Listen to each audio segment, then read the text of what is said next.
crafters, thanks for joining me here in the attic. So pull up a chair, grab your favorite beverage, and we'll get to crafting and memory keeping.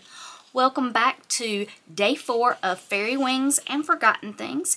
If this is your first time here, this is a magical fairy collaboration that I have put together along with 11 collaborators that are assisting me on the journey through the world of fairy.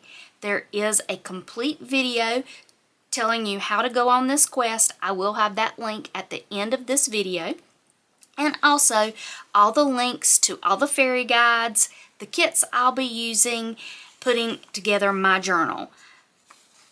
Today is not my official day. Again, I am doing all 30 days in a random order of the prompts, but today's official day is Rain. So go over and check her out so you'll be sure to grab your token for the day for Fairy Wings and Forgotten Things. For day 4 for Professor Fernscribe, she is going into the world of the butterfly sylph, and the prompt for the day is the pixie dust.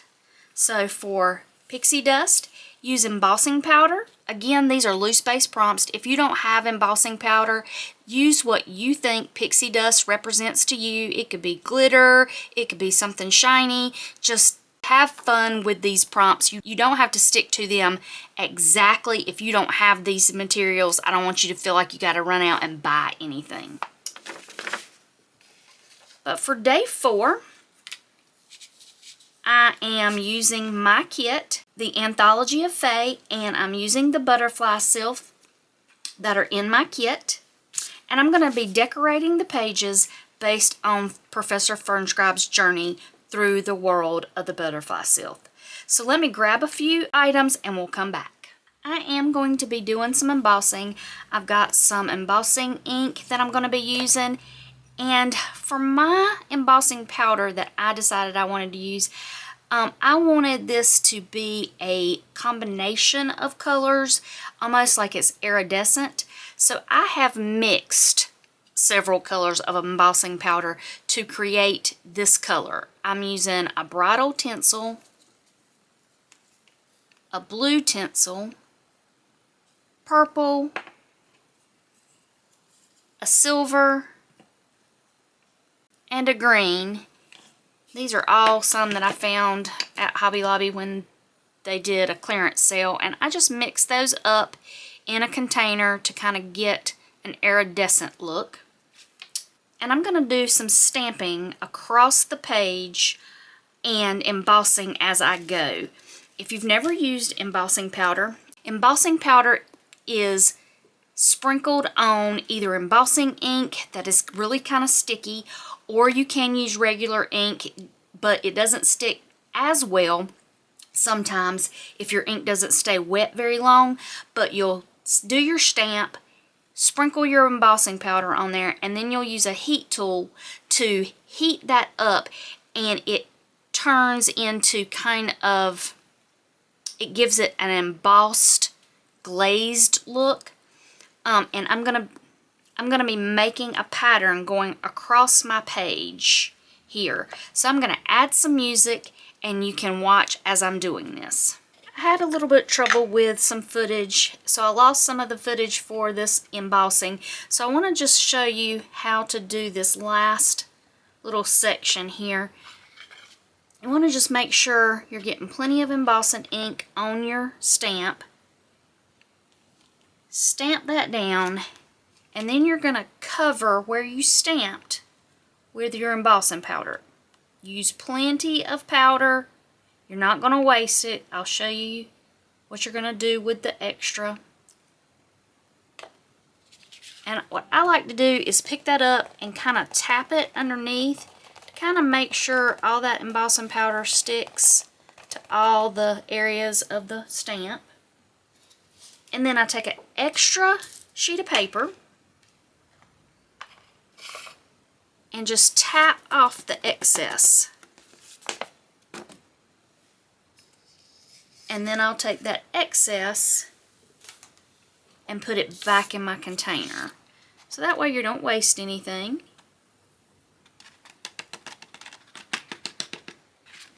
And now what you're going to do is you're going to use your heat tool to heat this. If you've got any little areas that you've got embossing powder that you don't want, just take a brush, like a paintbrush, clean paintbrush, and brush those areas off before you put the heat to it, because once you do the heat, you won't be able to get that off. To me, it's not going to be that big of a deal because it's just going to add some shimmer to the areas here. So I don't care about that too terribly much. And I will tell you, the stamp I'm using, my embossing powder isn't going to show up a whole lot because I've used a really thin stamp to go all the way around my page to kind of mimic the path of like a butterfly would be flying. And so I just wanted a faint path here, and I'm going to use my heat tool. So I'm going to turn some music on here while I heat this up because this heat tool gets kind of loud.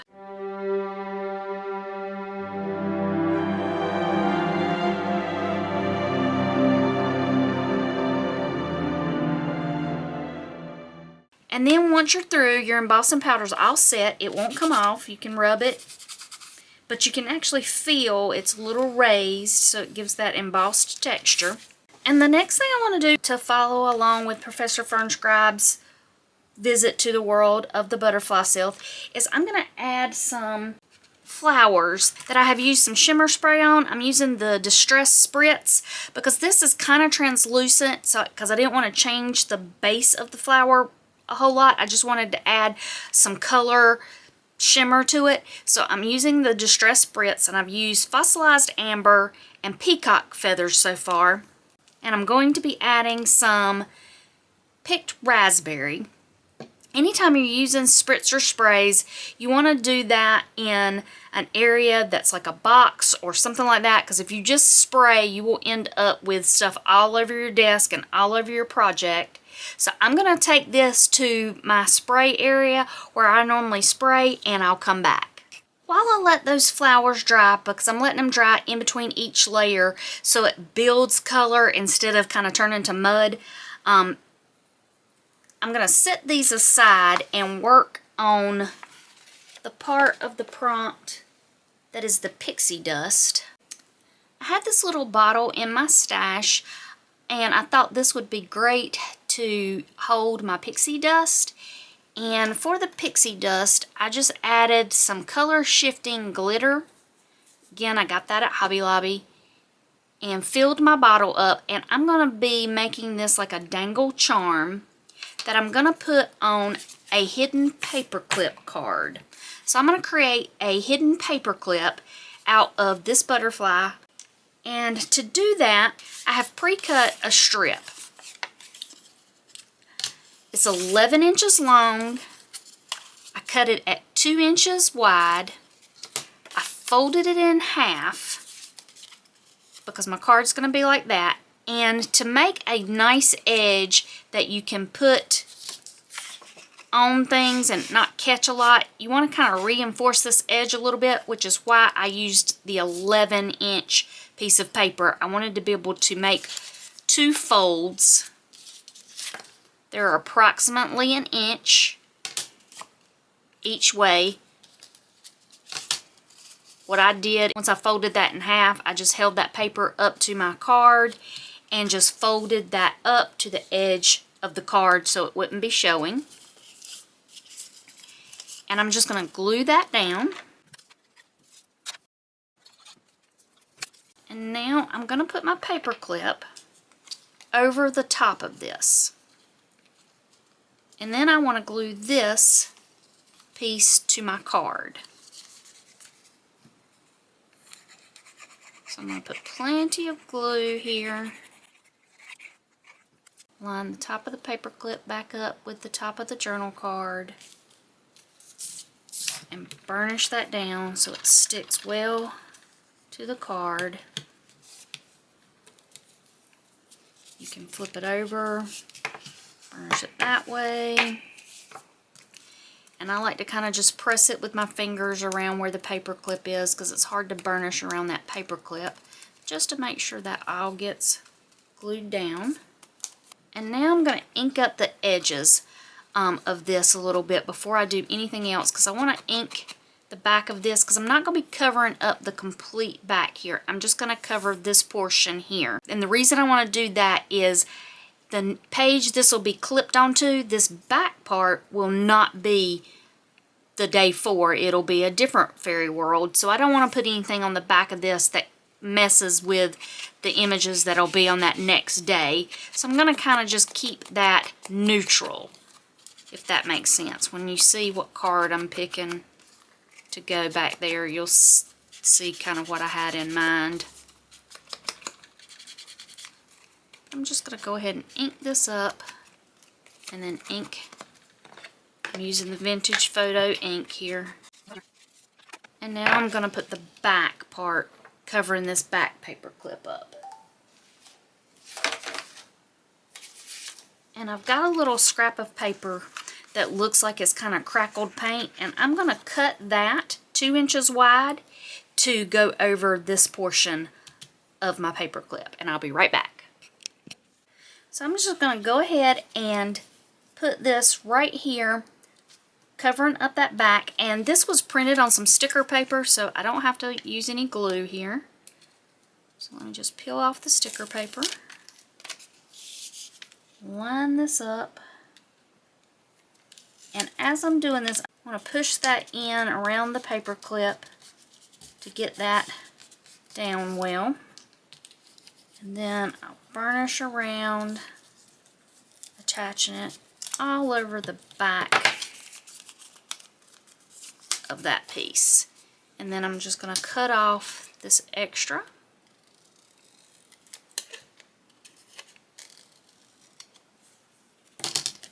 And ink that up. To cover up the top part of this paper clip, I've made a tab here that I'm going to be attaching right here to the top of my card. And then I'm also going to be putting an eyelet in this tab that I'll attach my vial of pixie dust to. This again was printed on sticker paper, but I am going to go ahead and ink the edges. So that's all inked up before I put it down. Need to get some more blending sponges. Mine are starting to shed. Going to pull the sticker paper back off. Get that lined up where I want it on the front. And then fold it over on the back.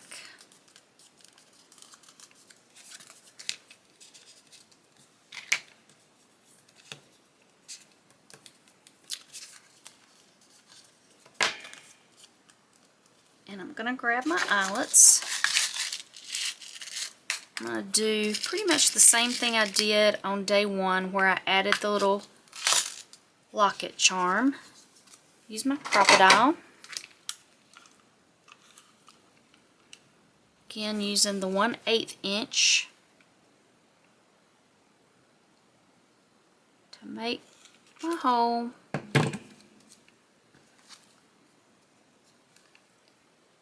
Add my eyelet.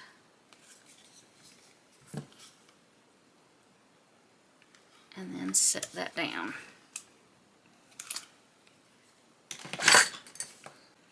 And for my little charm dangle that I'm going to be doing here on the paper clip, I'm going to add again the vial of pixie dust, but I found this little butterfly I'm also going to add, and this little chain, I think it was off a necklace that broke, that I'm going to be adding also just to add a little bit more embellishment to it.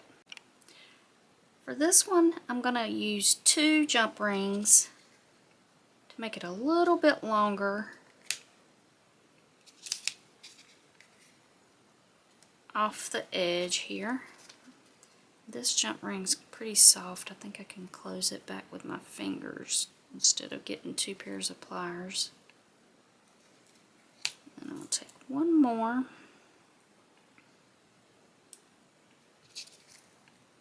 Attach it to that one. And then add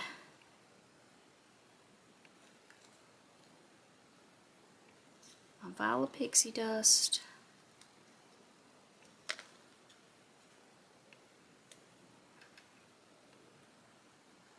I'm going to add this one first. This one's going to be a little fiddly because that chain is not super long. Good. And then add my butterfly.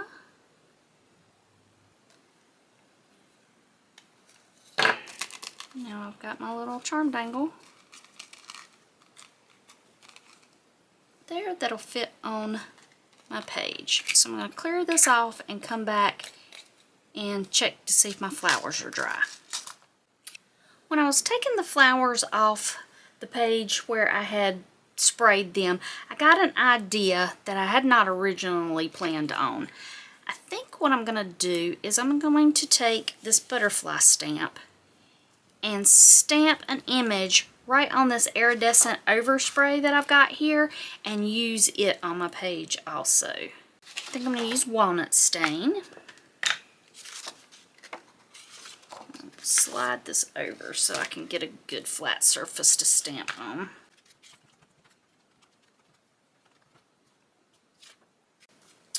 Like that. Fussy cut this out.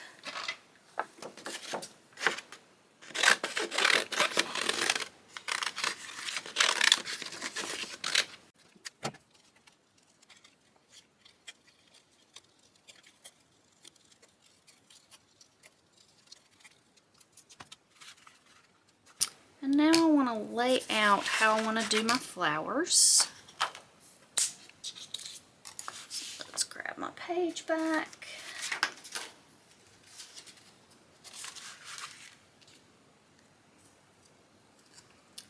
I'm going to end up with my butterfly like right there.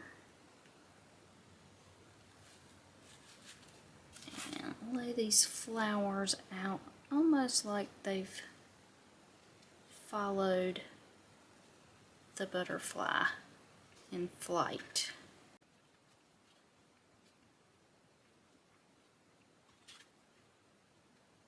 Let's save those. I might use those somewhere else. And I'm going to go ahead and glue these flowers down.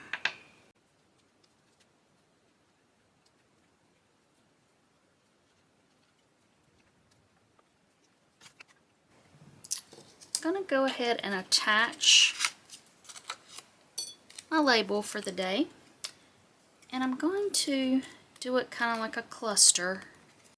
Do it like that, and I think what I'm going to do is use my tiny attacher and staple these together.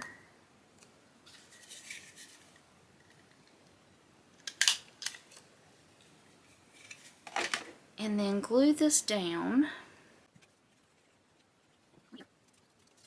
And then take one of those extra flowers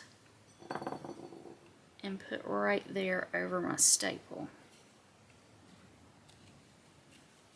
And I think for this, I want to add something here to make my antenna. I think I've got some cordage I can use here, so I'm going to pause the video, go grab that, and come right back. I got the cordage, and what I'm going to do is I'm going to glue it right here to form the body and one of the antenna. And then what I'm going to do is glue the back.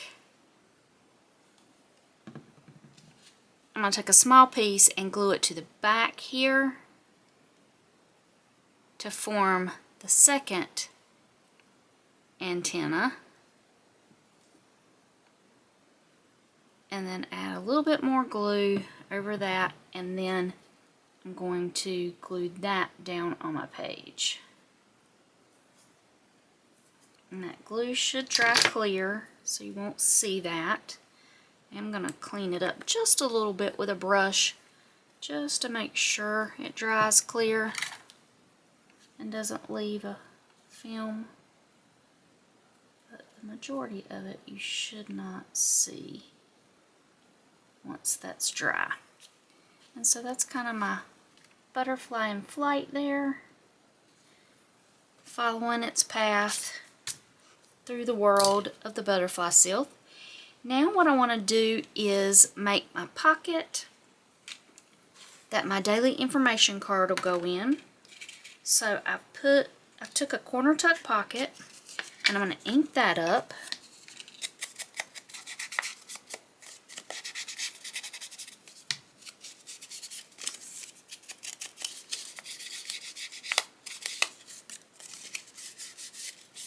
I cut that and scored it and went ahead and folded. And I'm just going to glue that right here at the bottom of my page where my information card will tuck in. So I'm going to go ahead and get that glued down. And I wanted to decorate my pocket up a little bit, so I grabbed some netting that I had dyed with a mossy green color that I'm going to put down the last of the flowers and one of my little embellishment for my ephemera from the kit. And I'm going to glue that all in a cluster.